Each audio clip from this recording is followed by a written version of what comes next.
Welcome to the Neuropathy Support Group and Podcast. I'm Chris, and I'm so glad you tuned in. It's my hope with this podcast to help all of us gather information that might help those that need support dealing with this debilitating issue.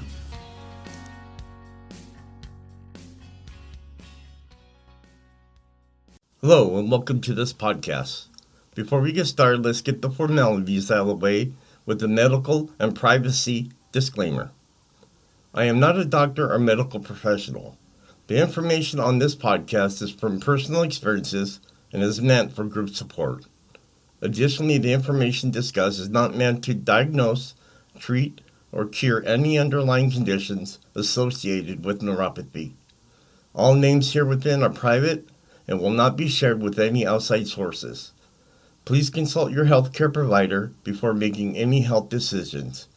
If you have medical concerns or an immediate emergency, please contact your doctor or dial 911.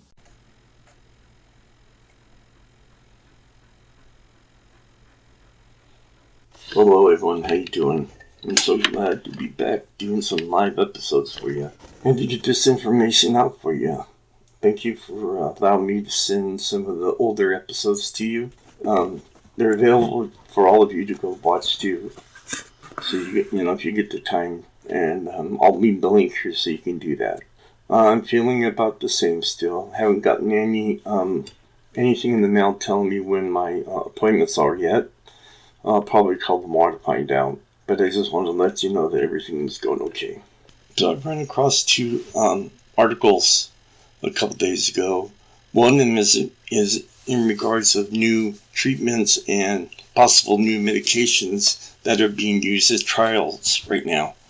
And I was going to talk about that today, but I think it's better if I leave that for you to read, because I'll end up butchering the whole story.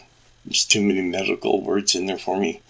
But what I am going to talk about today is 20% of adults suffer from chronic pain. And here are 12 alternative therapies to try instead of medication. So 1 in 5 adults suffer from chronic pain. And if you're 65 or older, which I'm only 58, you may be even more likely to experience ongoing pain lasting 3 months or longer. Not only does chronic pain significantly impact quality of life, it is linked to depression, anxiety, and post-traumatic stress disorder. Many older adults chalk up chronic pain from conditions like arthritis, low back problems, and nerve or joint deterioration as an inevitable part of aging. And while some pain may become more frequent as we age, it doesn't mean we have to accept it as an unavoidable or rely only on medication to help us. About 15% of adults 65 and older regularly use pain relievers. However, these drugs can cause serious side effects, interact with other medications, or create dependency.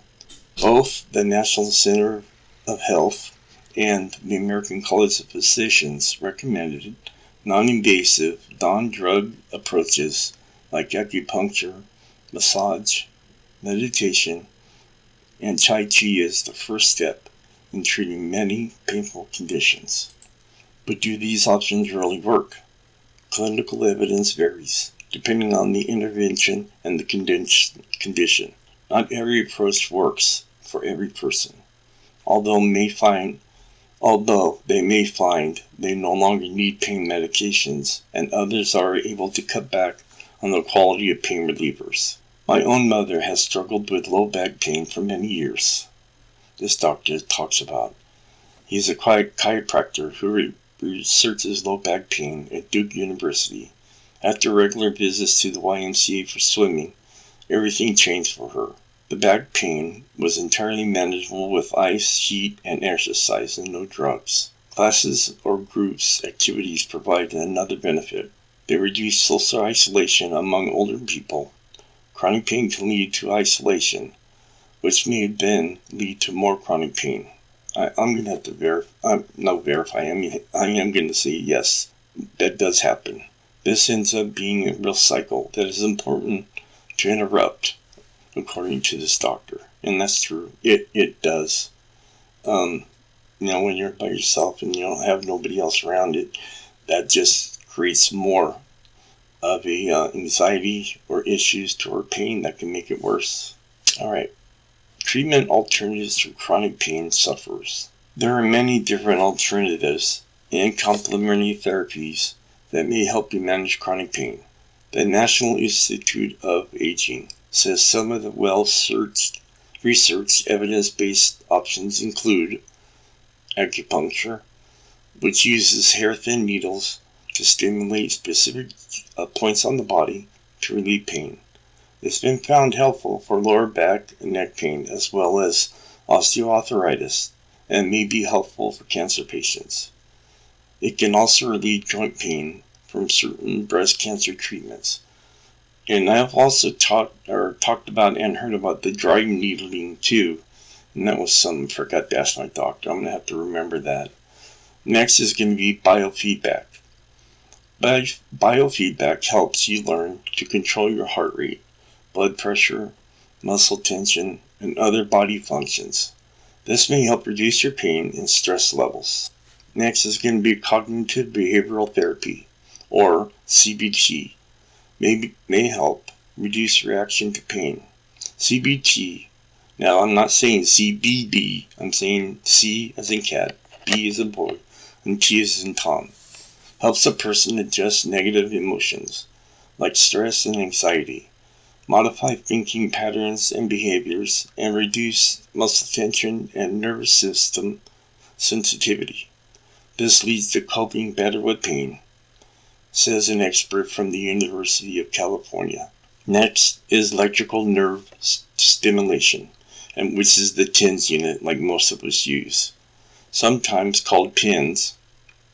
Using low voltage electrical impulses to relieve pain, a battery-powered device delivers brief electrical bursts through electrodes placed near pain trigger points on your skin.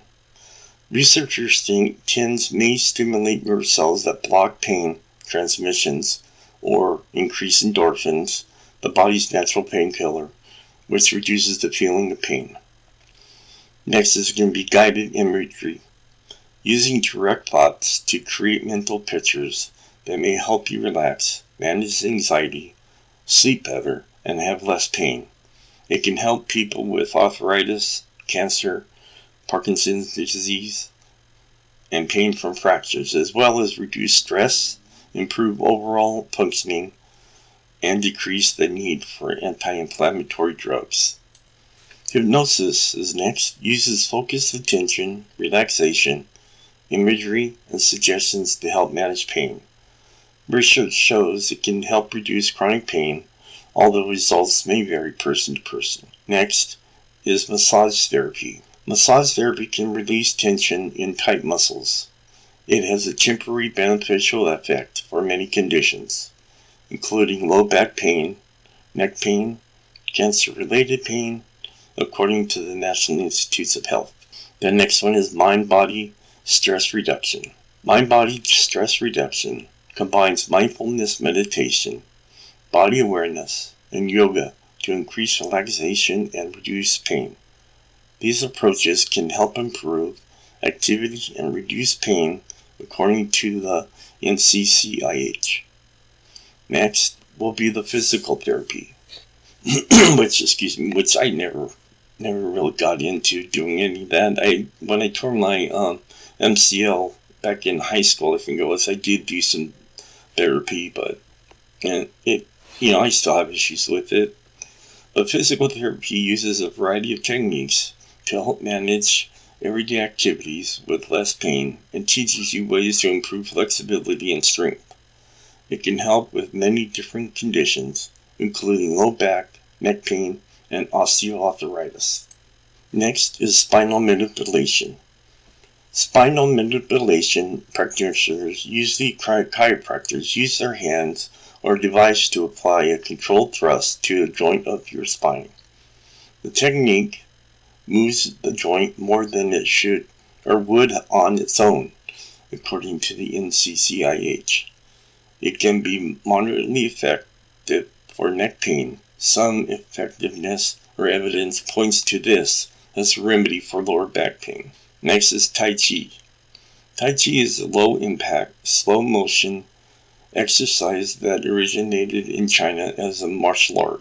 The practice of Tai Chi includes deep, natural breathing and focuses attention on your body sensations. It can benefit those with lower back pain, as well as pain from knees or hip osteoarthritis. Tai Chi is one of hundreds of forms of Qigong exercises that help optimize energy within the body, mind, and spirit to improve and maintain well-being.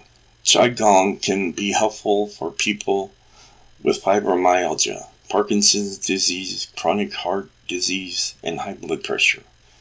It may also help improve depression, balance, and abilities to do activities.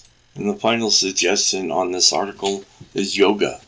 Yoga is an ancient Indian practice that can help promote mental and physical wellness. In the U.S., yoga generally incorporates physical movements, breathing techniques, and meditation.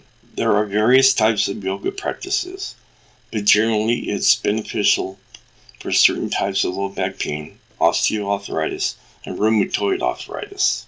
Low back pain is a major problem for many. About 80% of adults experience low back pain in their lifetime. Those 50 and older are at greater risk of lower back pain from ongoing wear and tear of discs, joints, and other structures in the spine, as well as muscle strain. It's one of the most major disability and health conditions among older adults over 60. I did not know that. Often people with low back pain are afraid to move, but this can lead to more pain unless exercise will help. You are not going to make yourself worse. However, if you're considering an exercise or other complementary programs, you should speak with your health provider first to make sure there's no underlying issues. Like for myself and many of you out there have talked about this, that in certain points of your spine are being pinched, and you need to watch out with physical therapy. Might not be the right way of going. So talk to your physician first, healthcare provider, before you do anything. Chronic pain doesn't have to be an inescapable part of aging. When done correctly and under supervision of an experienced practitioner, many of these complementary, non-invasive options may work wonders to make you feel better. Before trying any therapy, exercise, or practice excerpts, recommend consulting your health care provider. And yes, that's something I always do too. Now, these last few that I want to talk about can be and are controversial remedies. And it's well diagnosed so far that some of these products do work, like marijuana, CBD, or THC, do help with chronic pain. I know a lot of people, when we were growing up, it was different then. They were made with different, planted differently, treated differently, and now they got the types out there that, help, and they have found to be working, and they do work. And unfortunately, like I said, though, this is one of those areas that is kind of not talked about too much in the chronic pain department. But let me talk about it here real quick. Setting aside the controversy, marijuana has been shown to have medicinal properties and can help with some types of chronic pain. There is strong evidence that marijuana has a modest effect on certain types of nerve pain.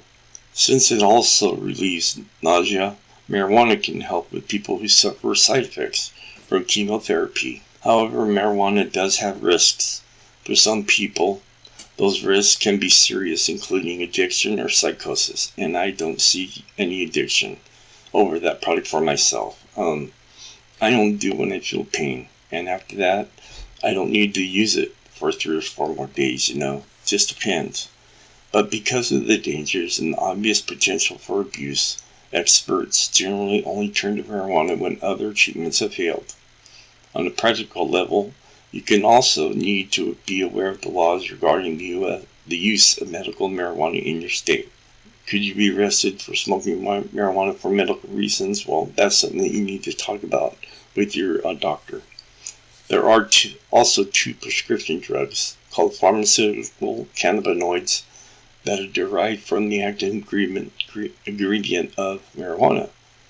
These are sometimes used for pain, although they are only FDA approved for nausea caused by chemotherapy and HBI-related weight loss. And it doesn't even tell you right here what medications those are.